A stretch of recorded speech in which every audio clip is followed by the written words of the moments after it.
Today I bring you the best possession tactic you'll ever see in FM24. I've seen the comments, you've been after it, and I've delivered. 70% possession and trophy winning, big time. It's an absolute masterpiece. Again today, we have 3 tactics, so be sure to check out all 3 because they are designed for different standards of teams. You know I've got you covered. Be sure to leave a like and subscribe. Let's get into it. Just to take 1 second of your time to show you the results, we are going to go with Barcelona, and this is going to be for the default tactic, because when you think of possession, you think of tiki-taka, you think of Barcelona or Man City, and I thought Barcelona would mix it up a little bit. It is going to be a treble-winning season, the Spanish First Division, the Champions League, and that Spanish Super Cup. The Super Cup, we batter Real Madrid 3-0, and the Champions League, we smash Juve 2-0 as well. The data hub is going to look a little bit like this: 2.74 goals per game, a 91% pass completion, 0.76 when it comes to goals conceded, and over 15 shots a game. Yes, it's not the most out there when it comes to goals being scored, but you want to check out the attacker one later on for that one. I'll tell you that. If you want to go ahead and make this masterpiece, you're going to want control possession, and you're going to want to load in a basic 4-2-3-1.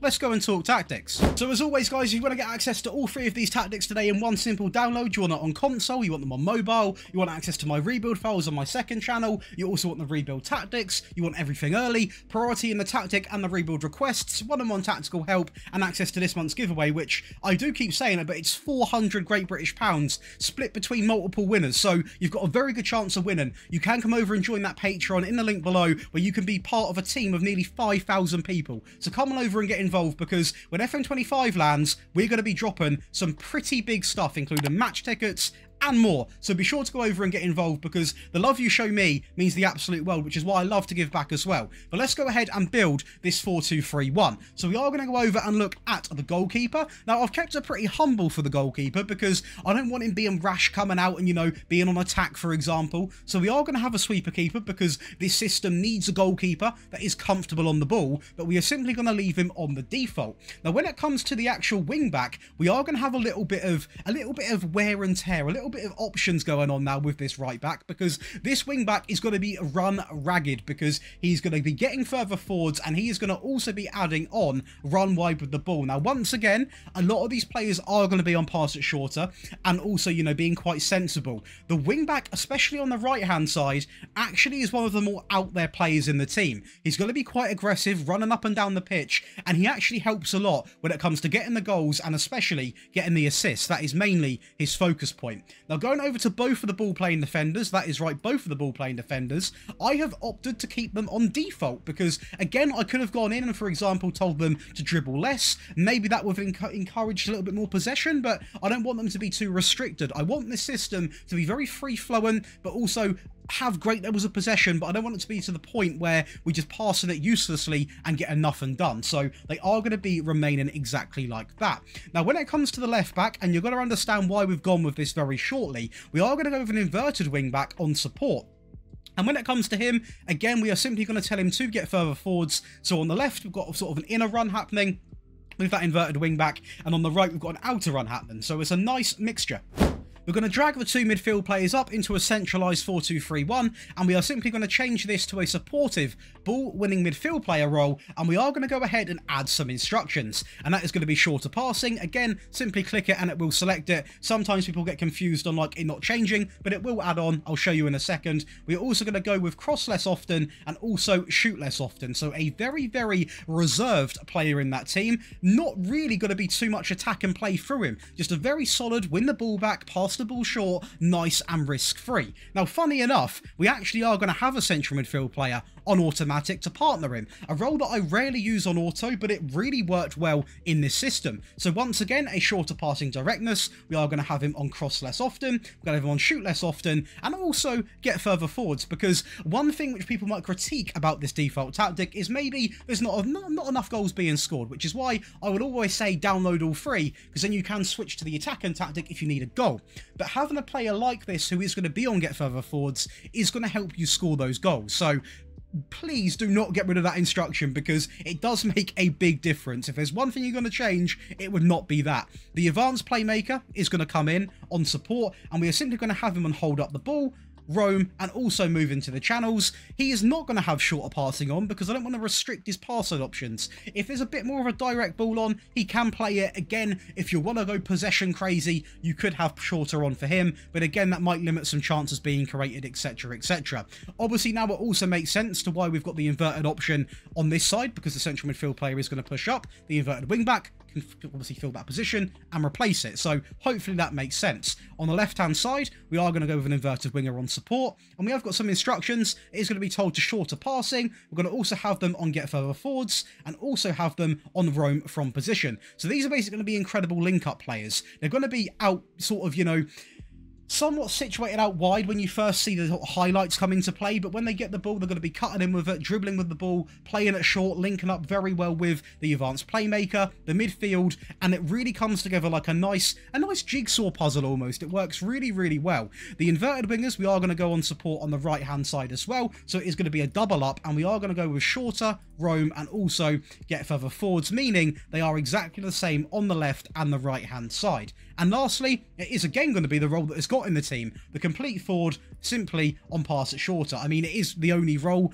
I would probably recommend for a strict control possession based tactic, but if you are stuck, you could change it, I suppose, for a false 9, something like that, and it would still maintain a very similar sort of way of playing. So this tactic does provide incredible levels of possession. With Barcelona, it was 63% with these. It's still not the best stat line I managed to scrape out of a tactic like this, but for a default tactic that is going to be as much plug and play as possibly can be, this is the one you want to have. Over to the team instructions, again based off their custom control possession, and we are on positive to clarify that. We're going to leave this in the middle, we're going to play out from the back, we're going to work the ball into the box, and it's going to look pretty basic now because the tempo remains here and the directness goes down to much shorter, so it's actually going to be quite a basic in possession tab, probably one of the most selected options I've ever done in a video. We've simply kept it pretty basic and very possession orientated. Once again, there are multiple things you can do to increase possession. You could have dribble less on, you could be more disciplined as well, but for me, I didn't want to have a tactic that doesn't score at least a couple of goals a game, so that might run into issues if you do that,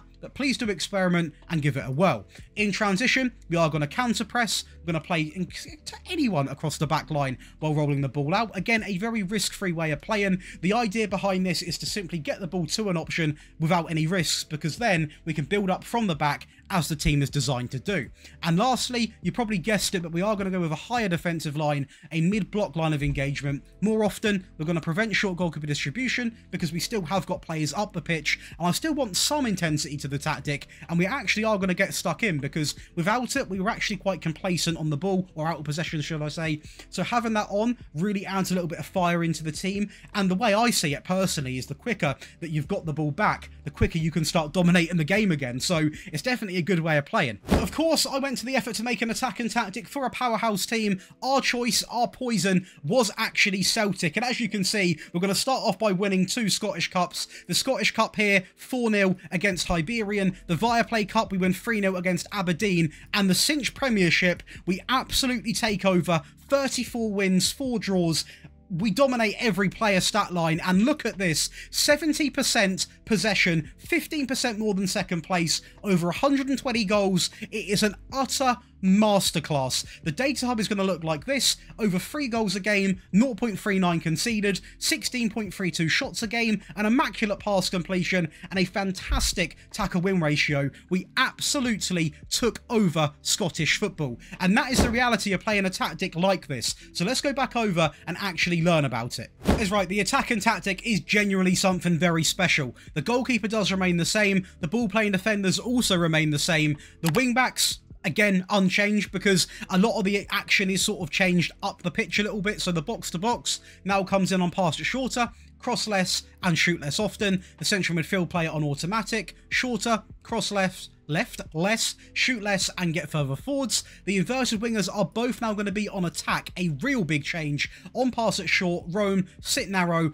and also what I love about this is they are going to have 3 additional default instructions, so overall 6 instructions. The advanced playmaker remains the same, and the complete forward remains exactly the same. Now, I will say, if you're not fussed about possession, once again, as I always like to mention, you can have shoot more often on. You have shoot more often on the inverted wingers. They're going going to cut inside, have cracks at goal. Yes, this might sacrifice a little bit of the ball, but if you're desperate, you can use it. So again, control possession, this time on attacking. We're going to leave this in the middle. This is where it's going to change a little bit, right? So work ball into the box does remain the same. This time, we are going to be more expressive. We're still going to play out from the back, but we are going to get these wing backs really involved by overlapping. We are also going to leave this in the middle and still maintain that much shorter passing directness. But the real big change, of course, is the wing backs now being allowed to overlap and be more expressive. So again, we're not afraid to really take the game to the opposition. In transition, we are going to counter press. We're going to play to anyone across the back line while simply rolling the ball out. And lastly, we're going to get the ball moving quickly because this is a very attacking tactic, this variant. Out of possession, we are going to go with the high pressing line of engagement. We're going to deploy a much higher defensive line, prevent short goalkeeper distribution because the players are going to be pushed up a lot more now. We're going to get stuck in and also max this out to much more often. Now, what I will say about this tactic, and one thing that's very important, is this is designed for a top team. To clarify that, now you can also use this if you are playing as any team and you're 1-0 down, you want to get back into a game, for example. That would be completely fine. But just as a heads up, if you're taking it into a game from minute 1, it's designed for a top team. I also thought, Josh, what are you doing? You've tested with Barcelona, Celtic. Where are the weaker teams, man? What's going on? So I've gone over and made a defensive tactic / underdog tactic, and the other teams today are going to be Granada and Brighton. So Brighton is going to be the first test, and I think we passed. With Brighton, we are going to be your invincible Premier League champions and also winning the Carabao Cup 1-0 against Chelsea. A truly remarkable season, a double winning season. What a way to start the underdog testing. The data hub, is it going to be good? It's going to be good. 2.82 goals per game, 0.45 conceded, over 91.4% pass completion, and we finished second place with possession, 61%. To Granada, a bit of a better team than Brighton in terms of ease in the league, but we actually come out and again enjoy the remarkable season. Winning the Spanish second division, it's not the biggest trophy, the biggest tournament, so I'm not going to spend too much time breaking it down, but just to showcase a fourth result and a very consistent set of stats there. And I actually think the highest pass completion, that's nearly 92% of passes being completed.